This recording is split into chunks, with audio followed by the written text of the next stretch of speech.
Assalamu alaikum, dear learners. How are you? Hope you are well.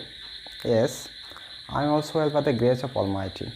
Dear learners, today I am appeared before you with another part of completing sentence. So, dear learners, let's get started.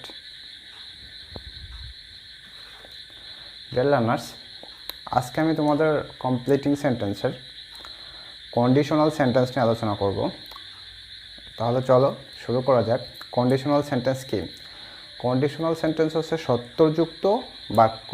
আমি আবার বলছি, conditional sentence হচ্ছে শর্তযুক্ত বাক্য, অর্থাৎ বাক্যে তোমার শর্ত জুড়ে দেওয়া থাকবে, সেই সাপেক্ষে বাক্যের বাকি অংশ অর্থাৎ অপূর্ণাঙ্গ অংশটুকু তোমাকে পূরণ করতে হবে। তাহলে চলো আমরা কয়েকটা কন্ডিশনাল সেন্টেন্স নিয়ে আলোচনা করি। ডিয়ার লার্নার্স, তার আগে আমি আরেকটু বলে রাখতে চাই, কন্ডিশনাল সেন্টেন্স মূলত ইফ অথবা ইনকেস দিয়ে শুরু হয়, অথবা এর পরিবর্তে হ্যাড প্লাস সাবজেক্ট প্লাস ভিতরি দিয়েও শুরু হতে পারে। তাহলে চলো বিষয়টি নিয়ে আমরা আলোচনা করি। দেখো, প্রথম রুলটা দেখো, ইফ প্লাস প্রেজেন্ট ইনডিফিনাইট সমান সমান ফিউচার ইনডিফিনাইট। অর্থাৎ ইফ যুক্ত বাক্যের প্রথম অংশ যদি প্রেজেন্ট ইনডিফিনাইট টেন্সে থাকে, পরবর্তী অংশ করতে হবে ফিউচার ইনডিফিনাইটে। আর ফিউচার ইনডিফিনাইটের গঠন কি? Subject plus shall oblique will plus ভিওন plus extension. তো চলো আমরা একটা উদাহরণ দেখি। দেখো, ইফ ইউ কাম ড্যাশ। দেখো, ইফ মানে হচ্ছে যদি, ইফ মানে যদি। তাহলে ইফ ইউ কাম, তুমি যদি আসো। দেখো, ইফ এখানে হচ্ছে, ইফটা হচ্ছে কন্ডিশনাল অর্থাৎ শর্ত, তুমি যদি আসো। এখানে কি আছে? একটা শর্ত আছে। এখন ইফের প্রথম অংশটুকু কোন টেন্সে আছে? দেখো, প্রেজেন্ট ইনডিফিনাইট টেন্স। তাহলে আমরা কি পড়েছি?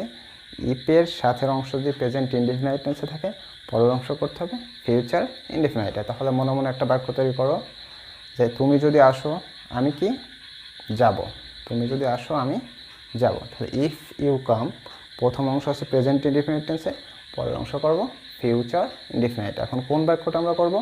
আমি যাব। এই বাক্যটা ফিউচার ইনডিফিনাইট হবে subject plus shall will plus ভিওন plus extension, অর্থাৎ I shall go. Go. Dear learners, আশা করি বুঝতে পারছো। তাহলে এটা আমি আবার হাইলাইট করি যে ইফ যুক্ত বাক্যের প্রথম অংশ প্রেজেন্ট ইনডিফিনাইট টেন্স হলে পরবর্তী অংশ করতে হবে ফিউচার ইনডিফিনাইট টেন্সে। If you come I shall গো।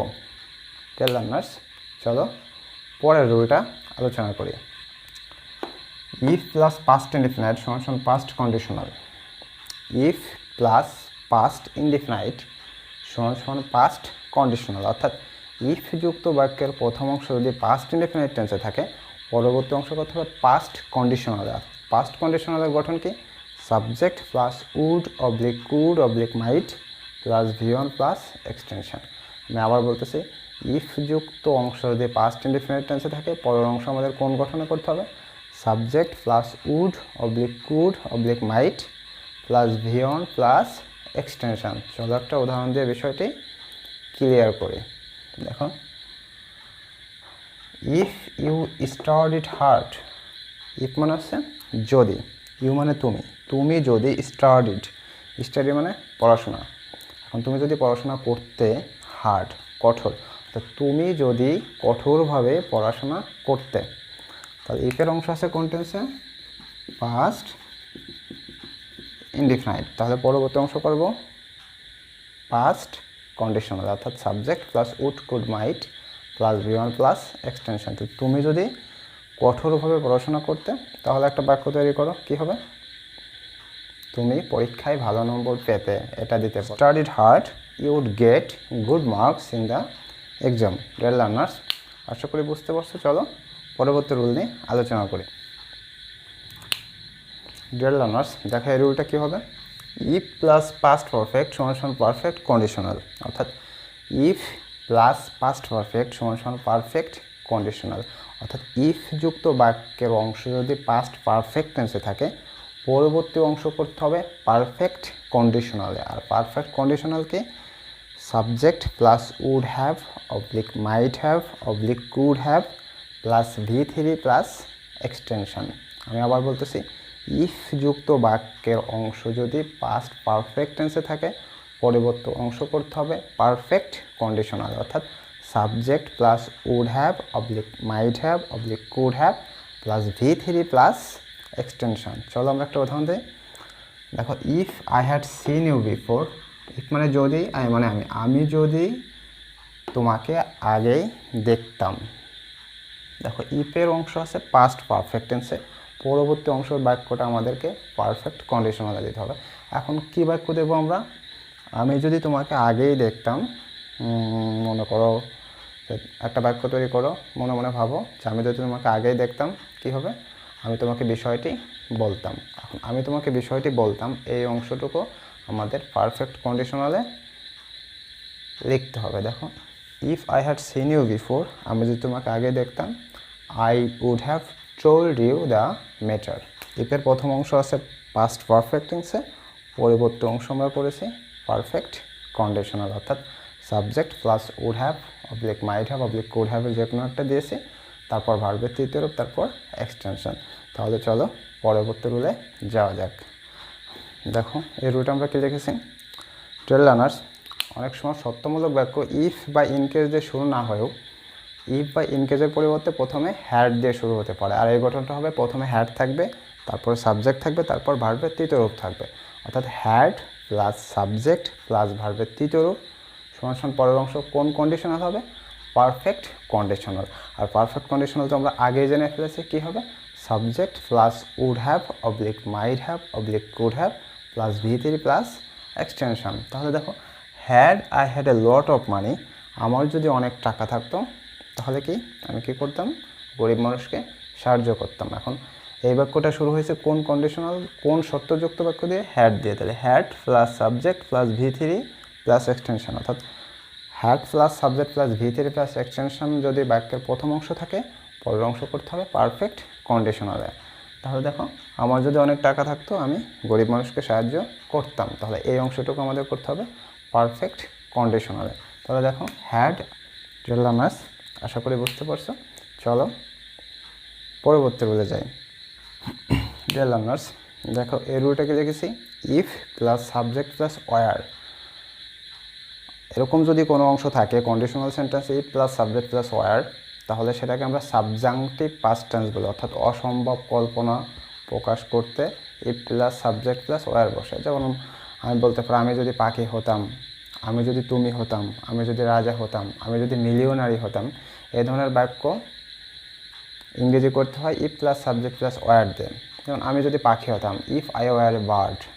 আমি যদি তুমি হতাম, ইফ আই ওয়ার ইউ। আমি যদি মিলিয়নারি হতাম, ইফ আই ওয়ার এ মিলিয়নারি। আমি যদি রাজা হতাম, if I were a king. এখন ইফ যুক্ত বাক্যের প্রথম অংশ যদি এভাবে শুরু হয়, তাহলে পরের অংশ আমাদের কি করতে হবে? পরের অংশ করতে হবে পাস্ট কন্ডিশনালে। আর পাস্ট কন্ডিশনাল আমরা আগেই জেনেছি, সেটা কি? Subject plus would oblique could oblique might plus V1 plus extension. চলো একটা উদাহরণ দেই। দেখো, if I were a bird, if মানে যদি, আর এখন ওয়ার দ্বারা অসম্ভব কল্পনা বোঝাচ্ছে। আমি যদি হতাম, কি হতাম? একটি পাখি, অর্থাৎ আমি যদি পাখি হতাম, এটা একটা অসম্ভব কল্পনা, তাহলে আমি কী করতাম? আকাশে উড়ে বেড়াতাম। তাহলে if plus subject plus were, পরের অংশ করতে হবে পাস্ট কন্ডিশনাল, অর্থাৎ subject plus would could might plus V1 plus extension. দেখো, if I were a bird I would fly in the sky. Dear learners, তাহলে আমরা আজকে কী কী বিষয় নিয়ে আলোচনা করলাম আমি একটু শুরু থেকে হাইলাইট করে দিচ্ছি। আজকে আমরা কন্ডিশনাল সেন্টেন্স নিয়ে আলোচনা করেছি। সেটা হচ্ছে কি, ইফ প্লাস প্রেজেন্ট ইনডেফিনাইট সমান ফিউচার ইনডেফিনাইট, অর্থাৎ ইফ যুক্ত বাক্যের প্রথম অংশ প্রেজেন্ট ইনডেফিনাইট টেন্স হলে পরের অংশ ফিউচার ইনডেফিনাইট টেন্সে করব।